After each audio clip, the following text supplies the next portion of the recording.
तो बच्चों, आज के लेक्चर में हम कंटिन्यू करेंगे वर्क एनर्जी थ्योरम।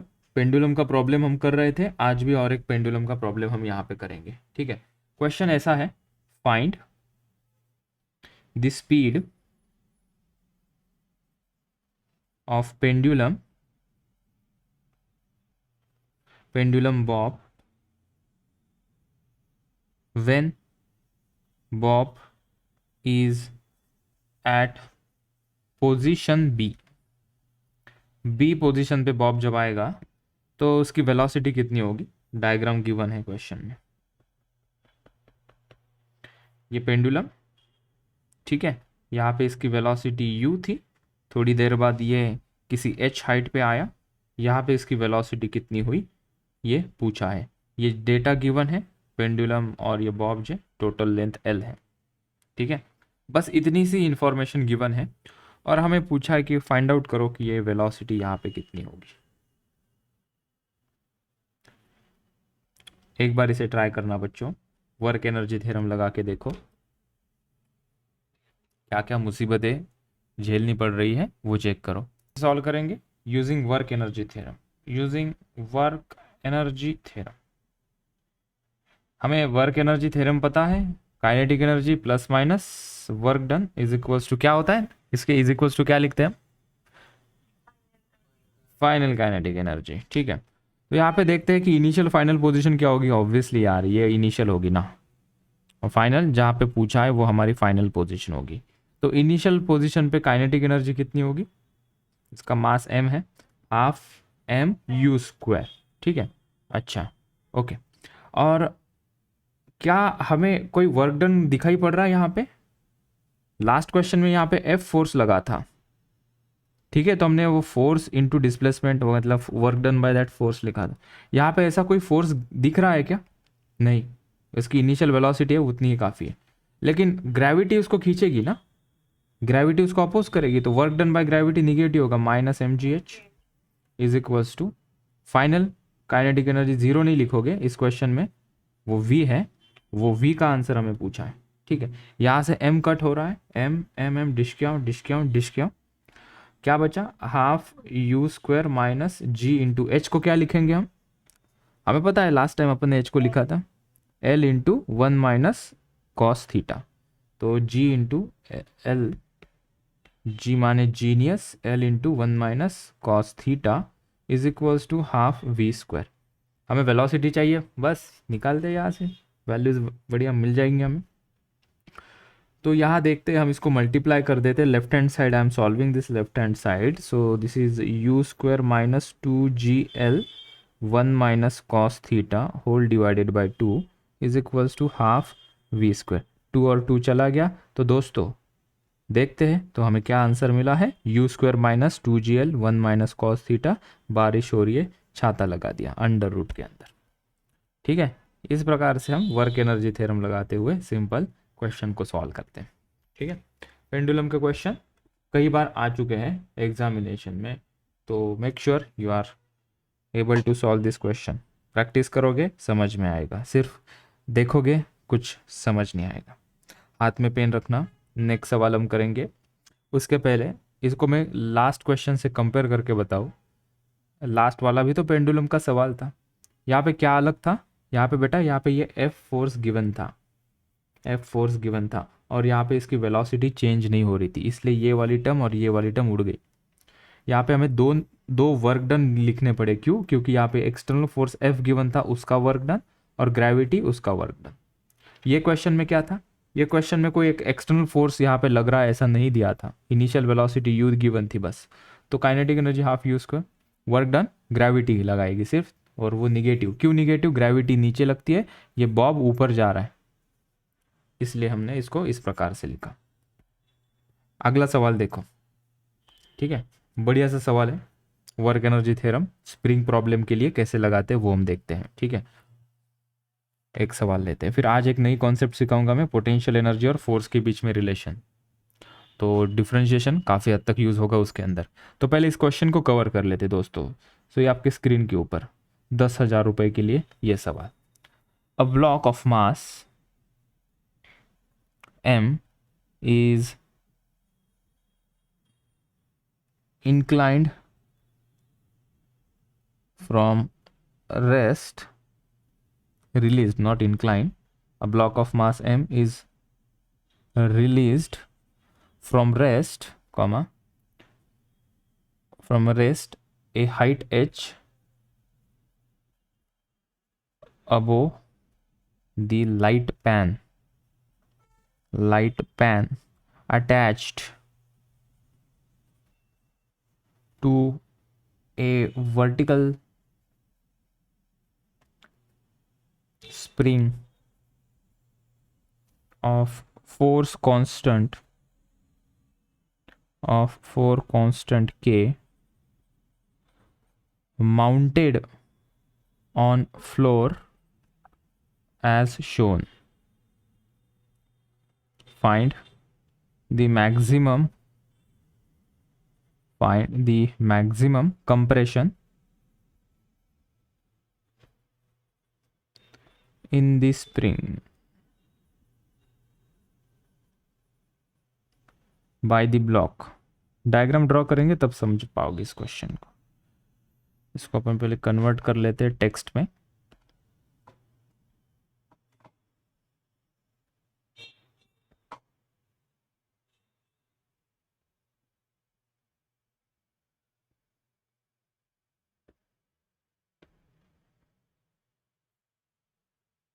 तो ये क्वेश्चन है और इसकी डायग्राम यहाँ पे ड्रॉ करते हैं. देखो, एक छोटू मास है, ठीक है, बढ़िया सा छोटू मास, और नीचे एक ऐसा तवा रखा है, पैन के नीचे लगाए हुए है स्प्रिंग, ये देखो, और ये ग्राउंड से अटैच है.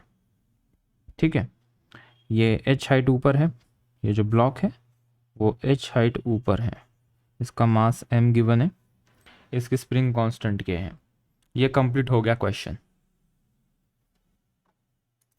अच्छा, वर्क एनर्जी थ्योरम लिखते हैं. Will solve this question using work energy theorem. So using work energy theorem,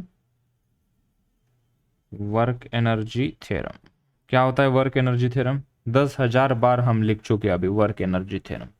initial kinetic energy plus minus work done is equals to final kinetic energy. ठीक है, यहाँ पे initial और final position एक बार अगर हम जजमेंट ले लेते हैं तो हमें वैल्यूज पुट करने में कोई आसान डिफिकल्ट बात नहीं होगी फिर. ठीक है, तो जब ये कंप्रेस होगा, इस डायग्राम को अगर नीचे लेकर आते हैं, सिचुएशन को अगर ड्रॉ करते हैं, जब विजुअलाइजेशन बेटर होता है तब कैलकुलेशन आसान लगते हैं. ठीक है, तो जब ये ब्लॉक नीचे आएगा तो स्प्रिंग यहाँ से थोड़ी कंप्रेस हो जाएगी.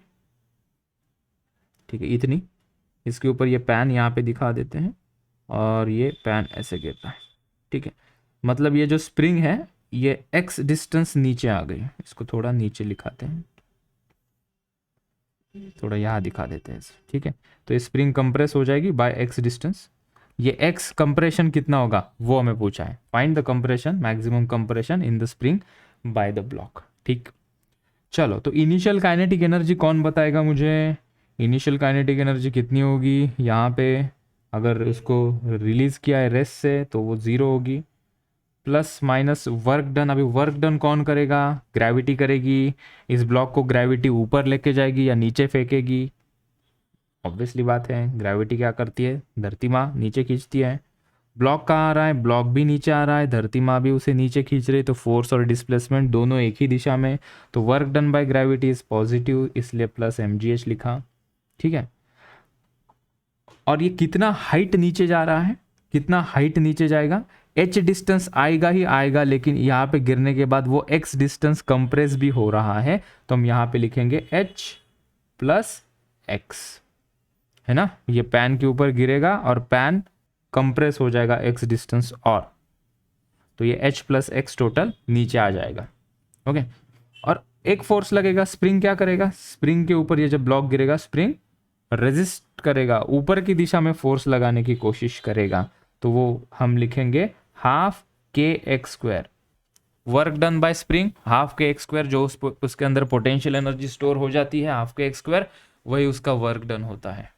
ठीक है, फोर्स वो ऊपर लगाएगा, डिस्प्लेसमेंट नीचे, इसलिए यहाँ पे minus sign, is equals to final kinetic energy वो 0 हो जाएगी क्योंकि ब्लॉक फाइनली यहाँ पे कंप्रेस होने के बाद उसकी वेलोसिटी 0 हो रही है, वो बात अलग है, उसके बाद वो बाउंस बैक करेगा, it will acquire some velocity, but ये हमारी इनिशियल पोजीशन है और वो कंप्रेस होने के बाद वो हमारी फाइनल पोजीशन है। तो इनिशियल और फाइनल दोनों स्टेट में उसकी काइनेटिक एनर्जी 0 थी। बस फिर चलो हो गया, आंसर आ रहा है, हमें x की वैल्यू निकालनी है, तो x के फॉर्म में इसे सॉल्व करते हैं।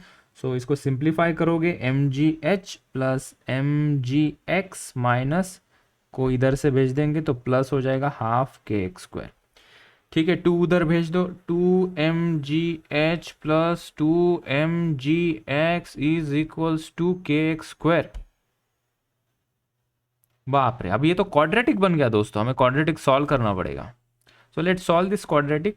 सभी चीज़ें एक साइड में लेकर आते हैं, तो के एक्स स्क्वायर ऑलरेडी पॉजिटिव है तो इन दोनों को इधर लेकर आते हैं, तो ये हो जाएगा के x square minus 2mgx minus 2mgh दोस्तों इज इक्वल्स टू 0। वाह भाई वाह, बचपन का प्यार भूल नहीं जाना रे। क्वाड्रेटिक पढ़ा है ना, a x square plus b x plus c is equals to 0। तो यहाँ पे एक्स स्क्वायर की टर्म है, यहाँ पे मुझे ए बताओ कितना है, how much is a, k x square का coefficient, how much is b, minus 2mg, how much is c, minus 2mgh। Formula बचपन का प्यार भूल नहीं जाना रे। हाँ, वो क्या कहते हैं इसको, क्वाड्रेटिक फॉर्मूला, वो यूज़ करेंगे, वैल्यूज पुट करेंगे तो हमें x मिल जाएगा। तो let's put the values, b कितना है, minus 2mg minus minus plus 2mg plus minus, छाते के अंदर b square 4m square g square minus 4 into A is के, c is how much minus 2mgh, छाता बंद बारिश चालू, 2 इंटू ए की वैल्यू k, तो x हमें कितना मिला 2mg plus minus under root में ये 4m square g square minus minus plus 4 टू ज़ा 8mgh। वाह वाह, divided by 2k, that's it, ये हमारा आंसर है दोस्तों। This is the maximum compression. Question में वैल्यू गिवन होती तो वैल्यू पुट करके न्यूमेरिकल आंसर आ जाता। देखो कितना सुंदर क्वेश्चन हमने सॉल्व किया, कितना बढ़िया क्वेश्चन है, कितना प्यारा क्वेश्चन है। ऊपर से एक मास पैन के ऊपर डाल दिया, स्प्रिंग कंप्रेस हो रही है एक्स डिस्टेंस, और मैक्सिमम कंप्रेशन कितना होगा, प्यारे से वर्क एनर्जी थ्योरम ने समझा दिया। इनिशियल काइनेटिक एनर्जी, ये इसकी initial position, initial kinetic energy 0, work done by gravity positive आएगा। लास्ट क्वेश्चन में work done by gravity negative था दोस्तों। ये भाई साहब क्यों हैंग हो गए, लास्ट क्वेश्चन में work done by gravity negative लिया था, क्यों, क्योंकि यहाँ पे ये ब्लॉक ऊपर जा रहा था, ग्रेविटी नीचे डिस्प्लेसमेंट ऊपर, तो लास्ट क्वेश्चन में work done by gravity negative था, ये क्वेश्चन में work done by gravity positive है। ठीक है, तो छोटे छोटे पॉइंट्स को बहुत ध्यान से पढ़ा करो मेरे साथ। ये माइनस क्यों है, क्योंकि स्प्रिंग अपोज करेगी अपवर्ड डायरेक्शन में, ब्लॉक नीचे आ रहा है, इसलिए स्प्रिंग फोर्स के कारण जो वर्क डन है माइनस के एक्स स्क्वायर। अभी ये मत पूछना भाई ये फॉर्मूला मैंने लाया कहाँ से है, 2 लेक्चर पहले हमने डिराइव किया था, work done by external force on spring. Okay, तो इसको सॉल्व किया, काइनेटिक क्वाड्रेटिक इक्वेशन आया, वहाँ से एक्स की वैल्यू हमें मिल गई। ठीक है, ये है, ठीक है, दैट्स इट। बताइए हो, वर्क एनर्जी थ्योरम से बाहर आते हैं, थोड़ा सा वर्क एनर्जी थ्योरम से बाहर आते हैं, कुछ क्वेश्चंस हमें करने हैं। यार ये मैंने ऑप्शंस यहाँ पे मार्क नहीं करने चाहिए थे, लेकिन नेवरदलेस कोई गल नहीं है। आगे क्या सिखा रहा हूँ वो समझो एक बार, आगे क्या सिखा रहा हूँ वो समझते हैं। अभी हम यहाँ पे देखेंगे एक रिलेशन हम बिल्टअप करेंगे। मैंने कहा था 2-3 लेक्चर पहले, पोटेंशियल एनर्जी एंड फोर्स के बीच में हम रिलेशन बिल्टअप करेंगे। पोटेंशियल एनर्जी एंड फोर्स के बीच में एक फॉर्मूला हमें निकालना है, F is equals to minus d u upon d x, ऐसा फॉर्मूला हमें डिराइव करना है दोस्तों। तो ये कभी ऐसा देखा है क्या फॉर्मूला, क्या होता है ये फॉर्मूला, इसके ऊपर कैसे न्यूमेरिकल आएंगे। कॉम्पिटिटिव एग्जाम में ज़्यादातर यही पॉइंट के ऊपर न्यूमेरिकल्स आते हैं, और कैसे कैसे क्वेश्चंस आते हैं। देखो यहाँ पे कोई भी u दे दिया, a potential energy of a body is given by this, और हमें फिर फोर्स पूछते हैं। पोटेंशियल एनर्जी किसी इक्वेशन से गिवन होगी और हमें फोर्स पूछेंगे। ऐसे क्वेश्चन बहुत सारे आएंगे। तो वो क्वेश्चन को सॉल्व कैसे करना है वो हम देखते हैं, पहले उसकी कॉन्सेप्ट डील कर लेते हैं। सो सबसे पहले हम इसकी कॉन्सेप्ट देखते हैं। हेडिंग लगाते हैं relation between force and potential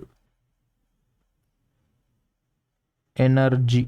ठीक है, relation between force and potential energy, ये हम देखते हैं। ठीक है, एक एग्जांपल लेते हैं, समझ बढ़ेगी हमारी।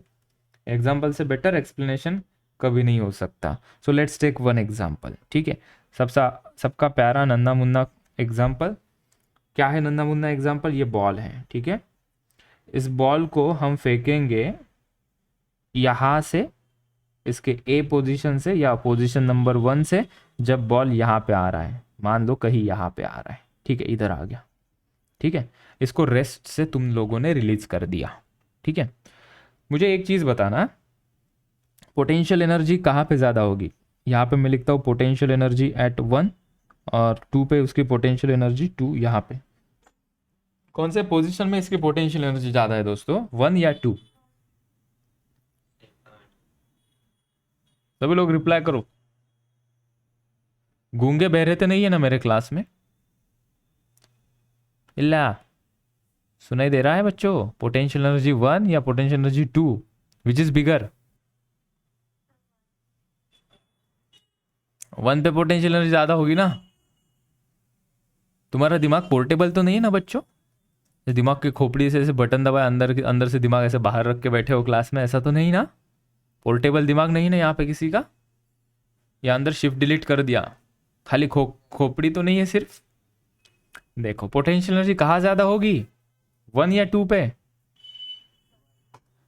1 पे पोटेंशियल एनर्जी ज्यादा होगी, राइट। और इसको ऊपर लेकर जाऊँ तो, इस बॉल को मैं और ऊपर लेकर जाऊँ यहाँ पे, तो उसकी पोटेंशियल एनर्जी बढ़ेगी या कम होगी? हाय राम, बढ़ जाएगी। Very good. नीचे लेकर आओगे बॉल को तो पोटेंशियल एनर्जी क्या होगी? कम हो जाएगी। तुम कौन से स्कूल में थे बेटा जो आंसर नहीं दे रहे हैं? तुम्हारे स्कूल में सिखाया नहीं पोटेंशियल एनर्जी क्या होती है? पोटेंशियल एनर्जी क्या होती है? mgh। ठीक है, जितना हाइट ऊपर चले जाएंगे उतनी ज़्यादा पोटेंशियल एनर्जी बढ़ जाएगी। ठीक है, अच्छा तो क्या रिलेशन है उसका फोर्स के साथ, वो समझाने के लिए पहले पोटेंशियल एनर्जी आती है क्या वो चेक करना ज़रूरी था। देखो, जब इसको छोड़ देंगे तो ये कहाँ जा रहा है? इसको छोड़ दोगे तो ये बॉल ऊपर चला जाएगा या नीचे चला जाएगा? कितना सिंपल सवाल पूछा, कोई जवाब नहीं दे रहा है। ऐसे क्या कर रहे हो बच्चों? जब इस बॉल को मैं 1 पोजीशन से छोड़ दूंगा तो बॉल नीचे जाएगा या ऊपर जाएगा? ये नहीं बोल सकते हो? सभी लोग बोलो। नीचे। ठीक है, कुछ एकदम डिफिकल्ट सवाल तो नहीं पूछा मैंने। ठीक है, तो बॉल को छोड़ देने से बॉल नीचे जा रहा है। अच्छा, नीचे जा रहा है तो उसकी पोटेंशियल एनर्जी कम हो जाएगी या बढ़ जाएगी? कम हो जाएगी। तो यहां से हमने एक चीज पकड़ी कि इस बॉल के ऊपर फोर्स कहाँ लग रहा है? जहां पे पोटेंशियल एनर्जी कम हो रही है। इसको छोड़ देने से इसके ऊपर धरती माँ फोर्स लगाएगी नीचे की तरफ। तो जब ये 1 पोजीशन से 2 पोजीशन आ रहा है तो उसकी पोटेंशियल एनर्जी कम हो रही है। तो इसको हम शब्दों में कैसे बयां करते हैं? हम इसको शब्दों में कैसे बयां करेंगे? फोर्स और पोटेंशियल एनर्जी का रिलेशन हम कैसे लगाएंगे? ठीक है, इन कंजर्वेटिव फील्ड्स, इन कंजर्वेटिव फील्ड, अभी कंजर्वेटिव फील्ड पता है ना, gravitational field is a conservative field. So in conservative field force acts on a body. ये ध्यान से पढ़ना, बहुत सारे क्वेश्चन कॉम्पिटिटिव एग्जाम में आ चुके हैं। ये 2021 नीट में इसके क्वेश्चन आए थे, जेई मेंस में इसका क्वेश्चन आया था ये कॉन्सेप्ट के ऊपर। So in conservative field force acts on a body where its potential energy decreases. Potential energy decreases। देख सकते हो, 1 पोजीशन से 2 पोजीशन आ रहा है, ग्रेविटी ने फोर्स लगाया, 1 पोजीशन से 2 पोजीशन फोर्स लग रहा था, 1 पोजीशन से 2 पोजीशन पोटेंशियल एनर्जी कम हो रही थी। तो हमने लिखा फोर्स लगता है जहां पे पोटेंशियल एनर्जी डिक्रीज होती है। ये तो इंग्लिश में लिखा, मैथमेटिक्स में कैसे लिखोगे? मतलब ये ग्राफिकल एक्सप्लेनेशन, इंग्लिश भाषा का एक्सप्लेनेशन। मैथ्स क्या कहता है? मैथ्स ये कहता है F is equals to minus du/dx। ठीक है, इसका क्या मतलब हुआ? ये यहाँ से लेट्स से कि ये कुछ x डिस्टेंस नीचे आ रहा है, ठीक है, तो उसकी potential energy with respect to position, उसकी पोटेंशियल एनर्जी, इस बॉल की potential energy with respect to position कम हो रही है, ये निगेटिव साइन बता रहा है। एंड टूवर्ड्स दैट तुम्हें फोर्स लग रहा है उस बॉडी के ऊपर। सो बात की एक बात, as the distance increases potential energy decreases and in that direction force is acting on the body. ठीक है, तो इसको सही सही शब्दों में, थोड़ा कॉम्प्लिकेटेड मैथमेटिक्स में इसको डी नहीं, ऐसा डो लिखा जाता है, ऐसा डो टेढ़ा कर्व वाला डो लिखा जाता है। हमें यही समझना है कि एग्जैक्टली ये इक्वेशन कैसे काम करता है। ठीक है, किताबों में इसका एक्सप्लेनेशन ऐसा दिया होता है, this is a conservative force field. ठीक है, so when the point A से लेकर पॉइंट बी तक बॉडी के ऊपर फोर्स लगता है, अगर यहाँ पे उसकी पोटेंशियल एनर्जी 1 है और यहाँ पे उसकी पोटेंशियल एनर्जी 2 है, ठीक है, और इसके बीच का डिस्टेंस अगर x है, तो हम कहते हैं कि इसके ऊपर फोर्स लगेगा from higher potential energy to the lower potential energy. ठीक है, सो u1 से लेकर u2 जा रहा है, पोटेंशियल एनर्जी घट रही है, उस दिशा में फोर्स लग रहा है। तो इसको ना अपन पोटेंशियल ग्रेडियंट कहते हैं। इस टर्म को क्या कहते हैं, अभी लॉजिक बाद में देखेंगे, पहले मैथमेटिकल मीनिंग समझते हैं। du/dx को क्या कहते हैं हम? Potential gradient. इसको क्या कहेंगे अपन? Potential gradient. ठीक है, ये कॉन्सेप्ट और अच्छे से समझ में आएगी जब हम इसके कुछ क्वेश्चंस करेंगे, तो हमें समझ में आएगा कि अच्छा ये कहना चाहते हो क्या। इस स्लाइड को हम कंक्लूड करते हैं बच्चों, एक बार फिर से समझा दूं, सिंपल सी बात है, फोर्स और पोटेंशियल एनर्जी के बीच में कुछ रिलेशन होता है, वो रिलेशन ये होता है F is equals to minus du/dx। ये डिफरेंशियल फॉर्म में हम इसे लिखते हैं। ठीक है, मीनिंग क्या है इसका? कोई बॉल को अगर हम फेंक देंगे, फ्री फॉलिंग बॉल, जब 1 पोजीशन से 2 पोजीशन आएगा तो उसकी पोटेंशियल एनर्जी घट रही है। तो पोटेंशियल एनर्जी घट रही है मतलब उसी दिशा में उसको फोर्स लगता है। तो हमने स्टेटमेंट लिखा कि बॉडी के ऊपर फोर्स कहाँ लगता है? जो दिशा में उसकी पोटेंशियल एनर्जी डिक्रीज होती है वो दिशा में। ये माइनस साइन डिक्रीज होने वाली टर्म को रिप्रेजेंट करता है। अब इसका कुछ एक सवाल करते हैं। ठीक है, इसका एक सवाल करते हैं।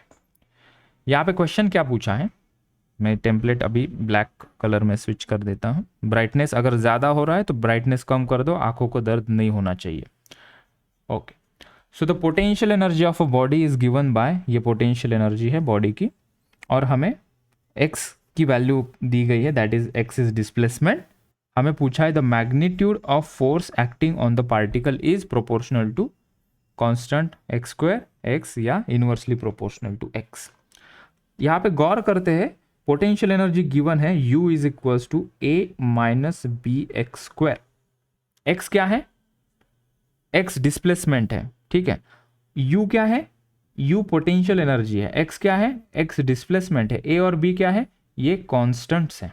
ठीक है, तो अगर कभी पोटेंशियल एनर्जी गिवन हो और हमें फोर्स पूछे कि फोर्स बताओ क्या है, तो हमें एक ही रिलेशन याद रखना है, F is equals to du/dx। मतलब क्या है? इस इक्वेशन को हमें x के टर्म में डिफरेंशिएट करना है, माइनस साइन लगाते हुए। चलो पोटेंशियल एनर्जी को डिफरेंशिएट करेंगे और उसको माइनस साइन लगा देंगे तो हमें फोर्स मिल जाएगा, और फिर देखेंगे वो फोर्स और x का क्या रिलेशन आता है, तो अप्रोप्रिएटली जो सही होगा वो आंसर हम ठीक कर देंगे बच्चों। सो लेट्स डिफरेंशिएट, इस u को यहां रखते हैं। सो जब हम डिफरेंशिएट करेंगे, माइनस लिखेंगे, f मिल जाएगा हमें। a का डिफरेंशिएशन क्या होगा? कांस्टेंट टर्म का डिफरेंशिएशन कोई बता सकता है क्या? Exactly 0, very good. Minus bx² का डिफरेंशिएशन क्या होता है? 2bx। So this is the differentiation. ठीक है, डिफरेंशिएशन अभी बार बार वही चीज़ यहाँ पे मैं एक्सप्लेन करूंगा, डिफरेंशिएशन 10 मिनट वापस वेस्ट जाएंगे, उससे अच्छा तुम क्या करो, एक बार शांति से बैठो और पूरा डिफरेंशिएशन की प्लेलिस्ट देख लो। आधे या 1 घंटे की या 1.5 घंटे की प्लेलिस्ट है, ख़त्म कर दो। समझ लो कि बार बार जब डिफरेंशिएशन आए, ना मेरे को चिंता ना तुम लोगों को हेडेक। देख लेना एक्स स्क्वायर का डिफरेंशिएशन कैसे आया है, 2x इंटू बी कैसे लिखा है, ठीक है। तो जिनको नहीं आ रहा है डिफरेंशिएशन वो प्लेलिस्ट देखे, कोई एक्सक्यूज ना दे कि मेरे को डिफरेंशिएशन नहीं आता है, ठीक है। f is equals to, we got minus minus ये हो जाएगा प्लस 2bx। तो हमें फोर्स मिल गया। हमें किसके प्रोपोर्शनल है भाई फोर्स, 2b तो कांस्टेंट है, उसको हटा दिया, प्रोपोर्शनलिटी साइन के अंदर डाल दिया, तो वो x के प्रोपोर्शनल निकला। So f is directly proportional to x। इस प्रकार के क्वेश्चन हमें देखने मिलेंगे। So whenever potential energy is given, differentiate that potential energy, put a minus sign, get the force. चलो और एक क्वेश्चन अपने पास है, इसको ट्राई करके देखो। ऑलरेडी आंसर तुम्हारे पास रेडी है, ऑप्शन डी आना चाहिए। सी द स्टेप्स जो गिवन है उसको डिफरेंशिएट करो। पोटेंशियल एनर्जी का एक्सप्रेशन दिया है, ठीक है। And where a b are positive constant, where x distance between them, the atom is in stable equilibrium. फिलहाल इसको इग्नोर करो, तुम मुझे फोर्स कितना आ रहा है वो बताओ। फोर्स कितना आ रहा है मुझे वो बताओ, कितना फोर्स आ रहा है। इसको भूल जाओ थोड़ी देर के लिए, ये क्या लिखा है स्टेबल इक्विलिब्रियम, यहाँ तक मुझे तुम लोगों को लेकर जाना है, इसलिए ये क्वेश्चन पुट किया है। मुझे फोर्स निकाल के बताओ, minus d u by d x करो, डिफ्रेंशिएट करो इसको, फोर्स कितना आता है वो मुझे बताओ, फिर मैं बताऊंगा कि स्टेबल इक्विलिब्रियम का मतलब क्या है इस क्वेश्चन में।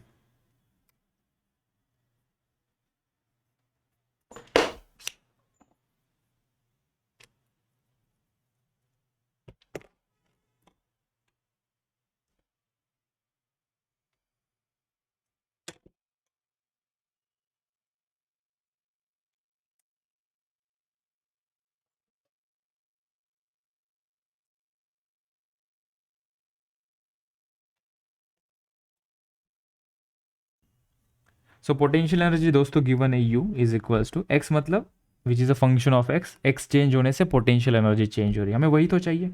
गिवन है a upon x to the power 12 minus b upon x to the power 6। मुझे फोर्स चाहिए, फोर्स तो होता है minus d u by d x. अच्छा तो इसको डिफरेंशिएट करते हैं, तो उसको डिफरेंशिएट करने से पहले मैं क्या करता हूँ, ये डिनोमिनेटर में जो 12 है ना मुझे पसंद नहीं आ रहा है, मैं उसको न्यूमरेटर में लेकर आता हूँ। तो मैं इसको लिखूंगा x to the power minus 12 minus b into x to the power minus 6, है ना। डिनोमिनेटर में पावर पॉजिटिव, न्यूमरेटर में झिंगा पावर निगेटिव लिखेंगे। नाउ लेट्स डिफरेंशिएट दिस, ये माइनस साइन ऑलरेडी बाहर है इस टर्म का, और इस टर्म का डिफरेंशिएशन क्या आएगा दोस्तों, minus 12 a x to the power minus 13। Formula ये होता है x to the power n का differentiation n x to the power n minus 1, ठीक है। यहाँ पे एन माइनस 12 है, माइनस 12 में से माइनस 1 हटाओगे तो माइनस 13 बचेगा। सिमिलरली यहाँ पे हो जाएगा ये minus minus plus 6 b x to the power minus 7, ठीक है। अच्छा ये हो गया, और कुछ बाकी है इसमें नहीं, तो इसको थोड़ा बाहर लेकर आते हैं, सिंप्लीफाई करते हैं और देखते हैं क्या मिल रहा है हमें। So f is equals to minus minus plus 12 a x to the power minus 13। अब इसको डिनोमिनेटर में भी लिख सकते हो, एक बार डिफरेंशिएट हो गया उसको ओरिजिनल फॉर्म नीचे लिख दो, minus plus minus 6b upon x to the power 7, ठीक है। तो इसके आगे क्या करना है, पहले तो हमें ये समझ लिया यहाँ से कि फोर्स को कैसे फाइंड आउट करते हैं, ठीक है। अच्छा अब ये स्टेबल इक्विलिब्रियम क्या पूछा है यहाँ पे भाई, स्टेबल इक्विलिब्रियम का कुछ होगा, मतलब मैं उसका यहाँ पे कुछ हिंट दे देता हूँ। तो स्टेबल इक्विलिब्रियम का मतलब ये होता है, यहाँ पे हम लिखते हैं स्टेबल, आगे मैं उसको डिटेल सिखाने वाला हूँ under the heading of equilibrium. Stable equilibrium पे क्या होता है, बॉडी के ऊपर जो है ना फोर्स 0 लगता है, ठीक है। ये होता है स्टेबल इक्विलिब्रियम। तो हमने तो फोर्स निकाल दिया, एक स्टेप हमें और आगे करनी है, इसको इज इक्वल्स टू 0 कर देना है। तो इसको अगर हम इज इक्वल्स टू 0 कर देते हैं मतलब मुझे स्टेबल इक्विलिब्रियम की कंडीशन मिल जाएगी, ठीक है। थोड़ी देर के लिए पकड़ लो, स्टेबल इक्विलिब्रियम कुछ होता है, सर ने बोला स्टेबल इक्विलिब्रियम पे फोर्स को इज इक्वल्स टू 0 करना होता है, एटलीस्ट इतना तो समझ में आ सकता है हमें। तो यहाँ पे फोर्स को इज इक्वल्स टू 0 करेंगे और हमें x की वैल्यू पूछी है, तो वो x की वैल्यू हम बता सकते हैं यहाँ से। तो ये हो जाएगा 12a divided bye, black colour से ही करना सही रहेगा, 12a divided by x to the power 13 is equals to 6b divided by x to the power 7, ठीक है। तो ये 7 चला जाएगा, 13 में से 7 गया, कितना होगा 6, right. So this is 12a divided by x to the power 6 is equals to 6b। तो 6 1 जा 6, 6 2 जा 12, और x टू द पावर 6 क्या आएगा, यहां से देखते हैं। x to the power 6 is nothing but 2a divided by b। तो x क्या होगा, यानी क्या होगा x, 6th रूट। तो यहाँ पे छाते के बाहर 6 बिठा देंगे, अंदर 2a divided by b, this would be your answer. ठीक है, इसका आंसर कौन सा सही है, ऑप्शन डी। हमारे मतलब की बात यहां पर तक थी, पोटेंशियल एनर्जी से फोर्स कैसे निकालना है। आगे की कुछ ट्रेलर हिंट वगैरह मैंने दे दी कि स्टेबल इक्विलिब्रियम मतलब फोर्स इज इक्वल्स टू 0 कर देंगे। ठीक है, 3 प्रकार के इक्विलिब्रियम पढ़ेंगे हम कल के लेक्चर में। एक तो स्टेबल, एक होगा न्यूट्रल इक्विलिब्रियम, और दूसरा मतलब तीसरा एक्चुअली अनस्टेबल इक्विलिब्रियम, जो कि यही कॉन्सेप्ट के ऊपर बेस्ड होता है, पोटेंशियल एनर्जी और फोर्स के बीच का रिलेशन। ओके बच्चों, और एक क्वेश्चन करते हैं। Let's do one more question. Question ये कह रहा है बच्चों, the potential energy of a particle of mass 5 kg moving in XY plane given by this u is equals to -7x plus 24y joules. ठीक है, potential energy joules में measure करेंगे obviously. x and y being in meter, initially at t is equals to 0। Read करने से question काफी difficult लग रहा है, लेकिन है नहीं बच्चों। The particle is at the origin and moving with velocity this much. The magnitude of force on the particle and the acceleration of the particles are. बहुत सारी चीजें पूछ ली हमसे, हमें फोर्स भी पूछा है, फोर्स बताओ कितना है और एक्सेलरेशन कितना है, ये दोनों चीजें हमें पूछी है। ठीक है, क्या गिवन है क्वेश्चन में, 5 किलो का ब्लॉक है, उसकी पोटेंशियल एनर्जी इतनी है, और इनिशियली वो t इज इक्वल्स टू 0 पे ओरिजिन पे था, और उसकी वेलोसिटी यहाँ पे गिवन है 2i cap plus 3j cap. पहले फोर्स निकालते हैं, will concentrate on to calculate force, फिर बाद में हम एक्सेलरेशन के ऊपर फोकस करेंगे। ठीक है, यहाँ पे क्या गिवन डेटा है हमारे पास वो लिखते हैं, m is equals to 5 kg, और यहाँ पे पोटेंशियल एनर्जी है -7x प्लस 24y। x और y यहाँ पे दो कोऑर्डिनेट्स है, अलोंग द x और अलोंग द y ये पार्टिकल मूव हो रहा है, जूल्स। ठीक है, this is in joules. Okay, velocity कितनी है इस पार्टिकल की, 2i cap plus 3j cap meter पर सेकेंड। बढ़िया है, और हमें फोर्स पूछा है, और साथ ही साथ एक्सेलरेशन कितना है ये पूछा। ठीक है, राइट। तो हमें फोर्स कैसे निकालना है, पोटेंशियल एनर्जी को डिफरेंशिएट करेंगे तो हमें फोर्स मिल जाएगा। ठीक है, यहाँ पे एक गौर करने वाली चीज ये है दोस्तों, यहाँ पे x और y ऐसे दो वेरिएबल्स है, x और y दो वेरिएबल्स है। यहाँ पे समझो मेरी बात को, हमने फोर्स का फॉर्मूला लिखा -∂u बाय $x। यहाँ पे y भी है, तो हम इसको दो बार डिफरेंशिएट मतलब अलग अलग डिफरेंशिएट करेंगे। y के लिए ये तो x डायरेक्शन का फोर्स मिल जाएगा, y डायरेक्शन का फोर्स कब मिलेगा, वही पोटेंशियल एनर्जी को विथ रिस्पेक्ट टू y जब हम डिफरेंशिएट करेंगे। ठीक है, यहाँ पे देखना कि मैं x के रिस्पेक्ट में जब डिफरेंशिएट कर रहा हूँ इस इक्वेशन को, तो मैं आंसर क्या लिख रहा हूँ। तो कोई मुझे बताए -7x का डिफरेंशिएशन क्या होगा, -7। अच्छा ठीक है, ये जो आगे वाली टर्म है ना, इसका डिफरेंशिएशन हम लिखेंगे 0। तुम लोग पूछोगे सर यहाँ पे y है, आपने 24 लिखना चाहिए था। मैंने कहा नहीं बेटा, यहाँ पे देख, यहाँ पे हम किसके रिस्पेक्ट में डिफरेंशिएट कर रहे हैं, x के रिस्पेक्ट में। तो x छोड़ के सभी जो वेरिएबल्स रहेंगे वो हमारे लिए कांस्टेंट जैसा एक्ट करेंगे। सो यहाँ पे मैं इस इक्वेशन को with respect to x differentiate कर रहा हूँ। So my focus will be on to differentiate x वाली टर्म। तो -7x का डिफरेंशिएशन आया -7, 24y, यहाँ पे कोई x की टर्म नहीं है, तो इस y को हम एज अ कांस्टेंट ट्रीट करेंगे, तो कांस्टेंट का डिफरेंशिएशन 0 आता है। सिमिलरली द सेम इक्वेशन जब उसको अपन with respect to y differentiate करेंगे, यहाँ पे एक चीज बाकी रह गई है, माइनस साइन देना। ठीक है, ये वाला माइनस साइन, तो ब्रैकेट देके वो वाला माइनस साइन बाहर दे देते हैं। ठीक है, और इसको थोड़ा नीचे लिखते हैं ताकि मैं अच्छे से इसे एक्सप्लेन कर पाऊँ। सो ये इज इक्वल्स टू कितना हो गया, +7। y के with respect to y differentiate करते हैं तो ये टोटल टर्म का डिफ्रेंशिएशन हो जाएगा 0 प्लस 24 y का डिफ्रेंशिएशन हो जाएगा 24 और ये हमारे इक्वेशन का माइनस साइन है तो इसको ब्रैकेट में लिख के बाहर माइनस साइन दे देंगे। ये वाला निगेटिव साइन है यहाँ पे डाल दिया तो मुझे आंसर मिल रहा है -24 न्यूटन। ठीक है, तो मुझे फोर्स पूछा है तो फोर्स एक वेक्टर क्वांटिटी है तो यहां से फोर्स हम निकालेंगे √f(x)² प्लस fy²। ये आया कहां से भाई, ये कहां से आया सर बच्चों, ये कहां से लाया मैंने फॉर्मूला? ये वेक्टर है ना अपना, दो वेक्टर fx और fy दोनों कैसे है, एक दूसरे के परपेंडिकुलर है।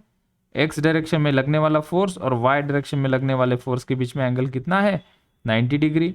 वो रिजल्टेंट का फॉर्मूला तुम लोगों को याद है तो इंटरेस्ट बरकरार रहेगा 2pq cos थीटा। यहाँ पे थीटा की वैल्यू कितनी है, दो फोर्स जब 90 डिग्री पे है तो cos 90 ये टोटल टर्म 0 हो जाएगी। क्या बचेगा सिर्फ √p² प्लस q²। तो p की जगह पे fx है, q की जगह पे fy है। ठीक है, तो ये दो वेक्टर का मैग्नीट्यूड निकालने का तरीका होता है। वैल्यू पुट कर दो भाई 7 का स्क्वायर प्लस -24 का स्क्वायर। ठीक है, ये आएगा √625 which is equals to 25 newton. तो एक आंसर तो आ गया हमारा 25 न्यूटन। तो देखोगे तो वी आर फॉर्चुनेट, यहाँ पे 25 का एक ही ऑप्शन है तो अल्टीमेटली ये वेलोसिटी या एक्सेलरेशन निकालने की ज़रूरत नहीं पड़ेगी एक्चुअल एग्जाम में क्योंकि यहाँ पे 25 का कोई दूसरा ऑप्शन है ही नहीं। तो इतना टाइम सेव हो जाएगा, एक्सेलरेशन निकालने की ज़रूरत नहीं पड़ेगी। हाँ, लेकिन यहाँ पे अगर ये भी 25 होता तो वी नीड टू चेक कि एक्सेलरेशन कितना होगा। तो पहले इसे को कंक्लूड कर दिया, फोर्स आया 25 न्यूटन, डिफरेंशिएट किया हमने। ठीक है, स्टेप बाय स्टेप मैंने बता दिया, गिवन डेटा यहाँ पे हमने लिख दिया है। अभी हम चलते हैं एक्सेलरेशन फाइंड आउट करने। ठीक है, चीज़ों को छोटा कर दिया जाए यहाँ से।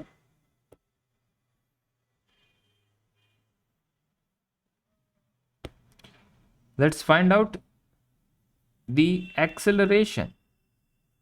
एक्सेलरेशन के लिए क्या है, F is equals to mass into acceleration. So acceleration बच्चों F divided by m। Force is 25, mass is 5, that is 5 metre पर second square is your acceleration. 25 newton is the force, the acceleration produce is 5 metre पर second square. कहाँ से कहाँ तक, कयामत से कयामत तक। देखो पोटेंशियल एनर्जी दे दी, कभी सोचा था हमने पोटेंशियल एनर्जी को डिफरेंशिएट करेंगे तो फोर्स मिलेगा। ठीक है, इस वेलोसिटी का कुछ भी इस्तेमाल नहीं हुआ, एक कौड़ी का इस्तेमाल नहीं हुआ इस वेलोसिटी का।